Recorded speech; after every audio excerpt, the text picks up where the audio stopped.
Assalamualaikum warahmatullahi wabarakatuh. Perkenalkan, nama saya Fendi Novavianto. Saya dari SMA Negeri 1 Boja, Kabupaten Kendal, Jawa Tengah. Pada kesempatan kali ini saya akan memaparkan karya saya yang berjudul Gizi Difraksi. Gizi Difraksi ini adalah sebuah media pembelajaran yang saya buat dengan jenis virtual laboratorium. Saya membuat aplikasi ini karena beberapa alasan. Yang pertama adalah saya sendiri sebagai guru di SMA ternyata mengalami banyak kendala ketika menghadapi sebuah masa pandemi ini, di mana pada masa pandemi ini kurikulum selalu menuntut untuk penilaian KI 3 dan KI 4. Untuk KI 4 ini ternyata menjadi sebuah kendala tersendiri karena anak-anak ini tetap diminta untuk menilai keterampilannya, sedangkan bagaimana mungkin kita bisa melakukan aktivitas praktikum dengan sebenar-benarnya dan sebaik-baiknya. Maka timbullah inisiatif saya untuk membuat sebuah aplikasi yang bisa menggantikan laboratorium itu, sehingga saya membuat virtual laboratorium. Alasan yang kedua adalah materi gizi difraksi ini ternyata materi yang cukup sulit untuk dipelajari, dan bahkan di materi-materi UTBK atau SNMPTN, SBMPTN itu ternyata menjadi kendala bagi siswa karena pemahaman konsep siswa ternyata masih kurang di gizi difraksi. Untuk alasan ketiga adalah virtual laboratorium ini ternyata belum banyak dibuat dan bahkan belum ada yang membuat materi ini karena cukup sulit menghadirkan sebuah fenomena gizi difraksi secara real dan sesuai dengan fenomena yang ada. Mungkin itu pengantar dari saya. Selanjutnya akan saya jelaskan aplikasi saya. Terima kasih. Mohon disimak dengan baik. Ini adalah tampilan awal dari aplikasi saya, di mana di sini ada beberapa tombol. Yang pertama adalah tombol informasi, di mana ini berisi tentang pengembang, kemudian sumber aset dan referensi yang saya gunakan. Selanjutnya adalah tombol musik yang bisa kita nyalakan dan kita matikan. Selanjutnya di sini ada kompetensi, sudah saya sesuaikan dengan kurikulum. Selanjutnya adalah teori. Jadi di sini meskipun bentuknya virtual lab, tetapi saya menampilkan materi singkat agar siswa ini juga ketika praktikum tidak kesulitan. Jadi dia memiliki dasar untuk praktikum ini. Selanjutnya menu utamanya adalah percobaannya. Jadi di awal ini saya tampilkan tujuan percobaannya dulu. Jadi ini akan menganalisis hubungan jarak layar dengan pola difraksi serta hubungan banyak garis dengan pola difraksi. Kemudian siswa nanti akan diminta menghidupkan laser. Jadi ketika laser dihidupkan kemudian ditembakkan pada gizi, di sini akan muncul pola-pola. Nah, pola-pola inilah yang harus diamati oleh siswa. Kemudian siswa bisa memvariasi sendiri jarak layar dengan gizi sesuka mereka untuk mengisi sebuah lembar kerja siswa yang saya sertakan juga di aplikasi ini. Selanjutnya untuk melihat polanya, maka kita harus mengarahkan tombol zoom ini ke layar. Kemudian kita mengukur dengan penggaris. Nah, ini saya sesuaikan dengan apa yang ada di sebuah lab real. Jadi saya tampilkan penggaris dan siswa ini nanti akan mengukur sendiri. Kemudian di virtual lab ini saya juga memvariasi banyaknya garis pada gizi difraksi, yaitu 100 garis, 300 dan 600. Sehingga aplikasi ini akan lengkap dan banyak variasinya.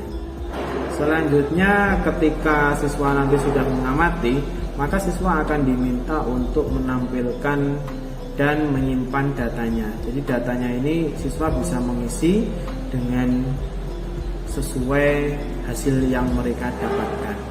Dan di sini tidak ada benar salah karena memang tujuannya adalah siswa bisa mengeksplor sendiri.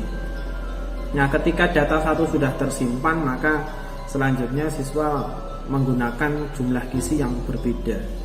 Ketika sudah lanjut dan nanti pada gizi yang berbeda juga siswa akan diminta mengisi sesuai dengan jarak layar ke gizinya. Kemudian kita lanjut saja lewati, dan kurang lebih seperti ini untuk tampilan dari virtual lab saya.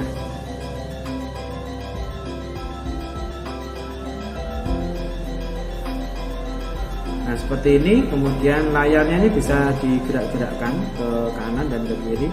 Kemudian jarak gizi dengan layar ini otomatis akan terdeteksi jaraknya berapa sentimeter. Kemudian yang pertama, lasernya dinyalakan maka akan timbul pola. Nah pola ini akan diamati oleh siswa. Kemudian berapa sih yang harus dimasukkan? Oh di sini yang harus dimasukkan adalah 10 cm. Maka kita geser ke sebelah kiri 10 cm. Kemudian setelah 10 cm maka kita lihat polanya secara zoom atau secara lebih besar. Kita tampilkan penggaris dengan tombol penggaris seperti ini. Kemudian kita ukur. Nah ini kurang lebih 0,6. Untuk pengganti komanya menggunakan titik seperti ini. Kemudian nanti 20. Nah untuk 20 ini siswa juga bisa mencoba sendiri. Nah ini kurang lebih 1,3. Dan ini harus terisi semua. Kalau tidak terisi maka tidak bisa melanjutkan ke praktek selanjutnya. Nah saya isi sebentar.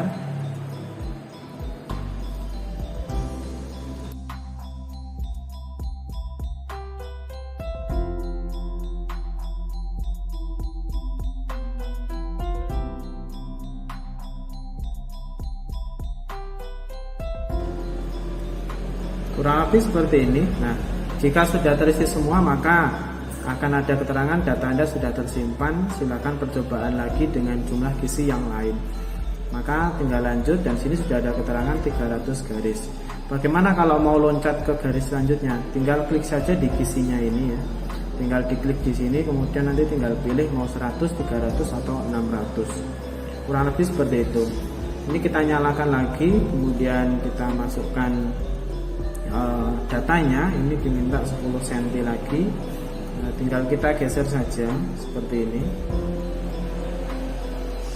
Misalkan untuk mempercepat ini saya masukkan saja angkanya sembarangan saja ya. Nah, ini tinggal 1, misalkan 2, 3, 4, 5. Simpan, lanjut. Kemudian ini nyalakan lagi untuk melihat polanya seperti ini. Nah siswa juga bisa membandingkan. Kalau tadi misalkan 50, ini polanya masih terdeteksi di 300 dan 100, tapi dengan gizi yang 600 ini ternyata sudah nggak terdeteksi. Nah ini menunjukkan bahwa semakin besar jaraknya maka jarak polanya ini juga ternyata semakin besar. Nah itulah yang dimaksud di dalam sebuah percobaan yang mungkin ini kalau tidak ada virtual lab ini maka siswa sudah tidak bisa praktek, dan konsep fisikanya akan semakin berkurang. Ini saya isi saja ya. 2, 3, 4 misalkan 5 dan simpan, dan ini sudah tersimpan. Silakan klik lihat data untuk melihat data yang sudah tersimpan. Maka ini datanya sudah tersimpan. Ini tadi kita pakainya titik 0,6 dan seterusnya sudah tersimpan. Selanjutnya apa yang perlu dilakukan siswa? Maka siswa di sini perlu mengisi jawabannya di sini, dan dia menjawab pertanyaannya langsung di aplikasi. Jadi siswa akan menjelaskan saat terjadi laser dinyalakan kemudian menggeser layar menjauhi gizi, maka siswa menuliskan seperti ini. Pola akan semakin jauh dan sebagainya. Kemudian siswa mengisi. Kemudian di sini juga siswa mengisi. Dan sampai akhirnya nanti siswa ini akan menuliskan kesimpulannya sendiri. Nah, kesimpulannya akan menuliskan sendiri. Oh, ternyata kesimpulannya adalah ini. Kemudian terakhir siswa harus screenshot tampilan ini dan bisa digunakan sebagai laporan kepada Bapak Ibu guru. Ini otomatis akan membuka seperti ini, akan save, kemudian isi nama. Nah, ini tinggal dikasih nama saja, misalkan isi Fendi seperti itu, kita save dan kita akan coba buka filenya apakah sudah tersimpan atau belum.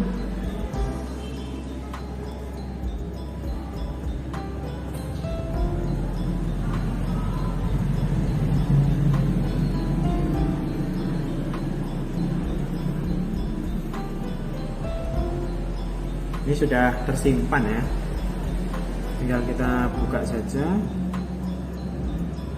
Nah, ini jawaban siswa sudah tersimpan, kesimpulannya apa, ini apa, ini apa. Maka ini yang bisa digunakan untuk penilaian kepada siswa itu sendiri melalui Bapak Ibu guru. Kemudian untuk aplikasi ini juga dilengkapi dengan lembar kerja siswa yang bisa digunakan siswa di rumah ketika praktek, ada panduannya, ada LKS-nya juga, ada pertanyaan, dan nanti siswa juga bisa menyimpulkan. Mungkin itu saja, sekian dari saya, terima kasih, dan semoga aplikasi ini bisa bermanfaat bagi banyak orang, terutama untuk saya dan para siswa saya. Terima kasih, wassalamualaikum warahmatullahi wabarakatuh.